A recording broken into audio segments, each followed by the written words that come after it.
பாலை வச்சு இந்த மாதிரி ஒரு ஸ்வீட் செஞ்சு கொடுத்தீங்கன்னா யாருமே வேண்டான்னு சொல்ல மாட்டாங்க. கண்டிப்பாக குழந்தைங்களுக்கு ரொம்பவே பிடிக்கும். பாலையும் ரவையும் வச்சு சூப்பரான ஒரு ஸ்வீட் தாங்க பண்ண போகிறோம். ஒரு பவுலில் 1 கப் அளவுக்கு ரவை சேர்த்துக்கோங்க.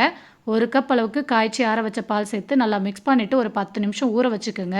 10 நிமிஷத்துக்கு அப்புறம் மிக்ஸி ஜாரில் மாற்றிட்டு 3 ஏலக்காய், 1/4 கப் அளவுக்கு கோதுமை மாவு, 1/4 கப் அளவுக்கு அரிசி மாவு, 1/2 கப் அளவுக்கு வெள்ளை சர்க்கரை, 1/4 கப் அளவுக்கு பால் சேர்த்து நல்லா அரைச்சி ஒரு பவுலில் மாற்றிடுங்க. இப்போ ஒரு பேனில் 1 டேபிள் ஸ்பூன் நெய் சேர்த்துட்டு 2 டேபிள் ஸ்பூன் பொடியாக நறுக்கின தேங்காய் சேர்த்து பொன்னிறமாக வறுத்து எடுத்துக்கோங்க. அதே நெய்லேயே பொடியாக நறுக்கின முந்திரி பாதாம் சேர்த்து வறுத்து எடுத்து வச்சுக்கோங்க. இப்போ அரைச்ச மாவில் 1 பிஞ்ச் போல் உப்பு, 2 பிஞ்ச் போல் பேக்கிங் சோடா, கூடவே வறுத்த நட்ஸையும் சேர்த்து நல்லா மிக்ஸ் பண்ணிவிட்டு சூடான எண்ணெயில் ஒரு சின்ன குழிக்கரண்டி அளவுக்கு மாவு சேர்த்து ஃப்ரை பண்ணிவிட்டு சுட சுட சர்வ் பண்ணுங்கள். டேஸ்ட்டு சூப்பராக இருக்குங்க. இந்த போண்டாவை செஞ்சு வச்சோம்னா எங்கள் வீட்டில் எல்லாருமே சட்டுன்னு காலி பண்ணுறாங்க. உங்கள் வீட்டில் எல்லாரும் எப்படின்னு மறக்காமல் கமெண்ட் பண்ணுங்கள். பாய்.